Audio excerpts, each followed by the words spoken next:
Magandang gabi po sa inyong lahat.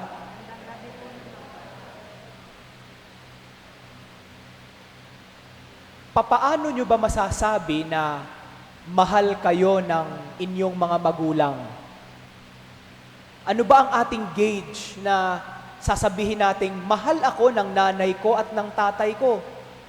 Ang iba siguro sabihin kapag ibinibigay niya sa akin yung mga kailangan ko, mahal niya ako.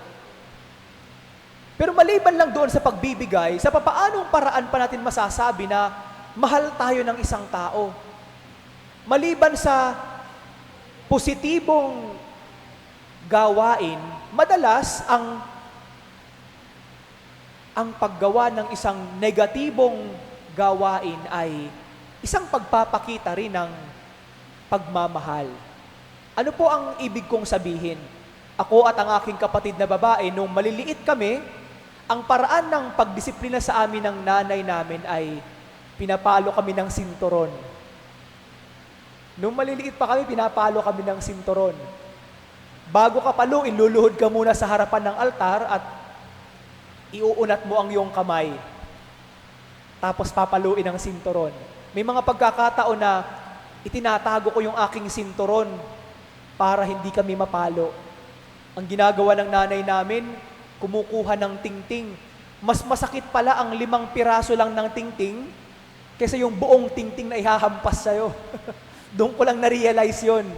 Mas masakit pala yun habang nakaluhod ka at yun ang ipapalo sa'yo, masakit pala. Nung maliit kami, hindi namin na-realize na magkapatid na isa yun sa paraan ng pagmamahal ng aming nanay. May mga pagkakataon pa na nga na nagre-rebelde kami. Ayaw maghugas ng plato dahil pinagalitan. Kunyari, masakit ang ulo dahil pinaluhod. Kunyari, may mga sugat-sugat pa. Pero eventually, nanay ko ngayon, nakikinig ngayon ang nanay ko. So pag narinig niya ito, matatawa ito ngayon. Nung eventually, nung lumaki na kami, na-realize ko na ang kanyang paraan pala ng pagdisiplina ay isang paraan pala ng pagpapakita ng kanyang pagmamahal. Dahil kung hindi niya kami dinisiplina ng ganang-ganong paraan, hindi naman siguro ako napapariwara kaming magkapatid. Pero may mga pagkakataon siguro na baka napasama kami sa masama. Now, I'm not saying na yun po ang paraan dapat na gagawin. Okay? Kanya-kanya, iba't ibang magulang, iba-iba ang paraan ng pagdidisiplina sa mga anak. Ang sinasabi ko, sa aming pamilya, ganun po ang paraan ng aming nanay. Tough love kung tawagin. Tough love. Ang ebanghelyo ngayon ay nagsasabi tungkol sa pagmamahal.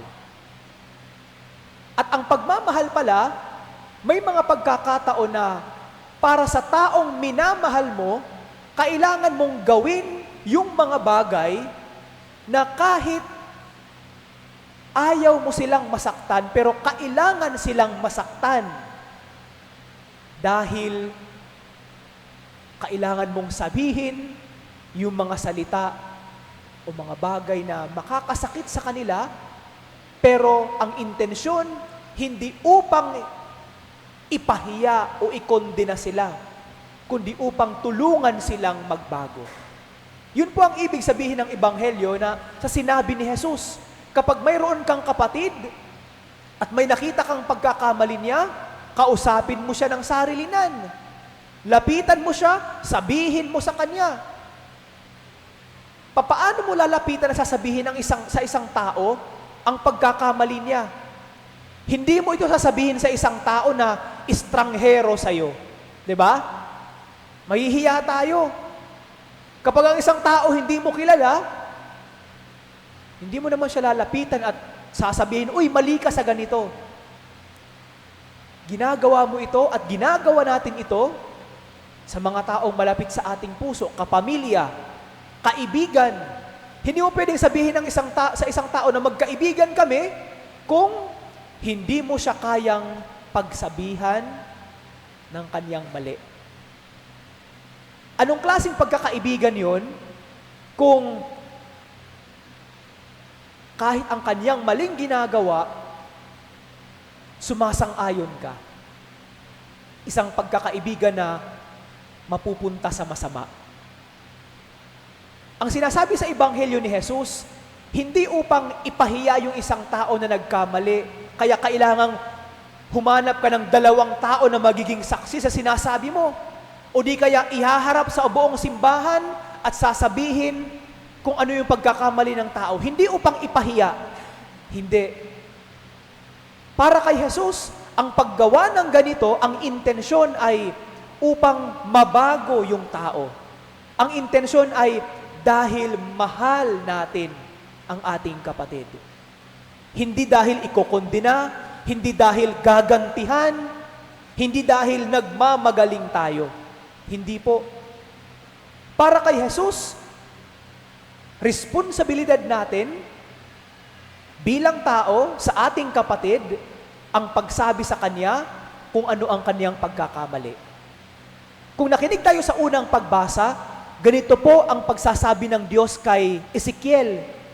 Sabi niya, kapag mayroon akong sinabi sa iyo tungkol sa isang tao na mamamatay siya, kailangan mong sabihin sa kanya.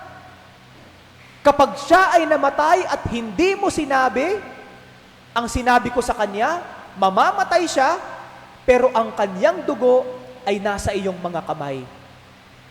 Pero, kapag ang isang tao, pagkatapos mong pagsabihan kung ano yung sinabi ko, pero hindi pa rin siya nakinig, mamamatay siya, pero maliligtas mo ang iyong buhay at hindi ka mananagot sa kanyang dugo. Siguro ganun ang ating responsibilidad bilang mga magulang, bilang mga nakatatandang kapatid. Meron man tayong sariling kahinaan, pero kapag nakikita natin ang ating kapwa na may ginawang mali, ang ating mga anak, ang ating kapatid, ang ating kaibigan at ang ating kamag-anak, obligasyon at responsibilidad nating bilang Kristiyano na sabihin sa kanila kung ano ang nakita nating pagkakamali nila. Napakahirap siguro kung sa bawat pagkakamali na ating napapansin, sumasang-ayon na lang tayo. Hinahayaan na lang natin. Mayroon akong personal na karanasan nito.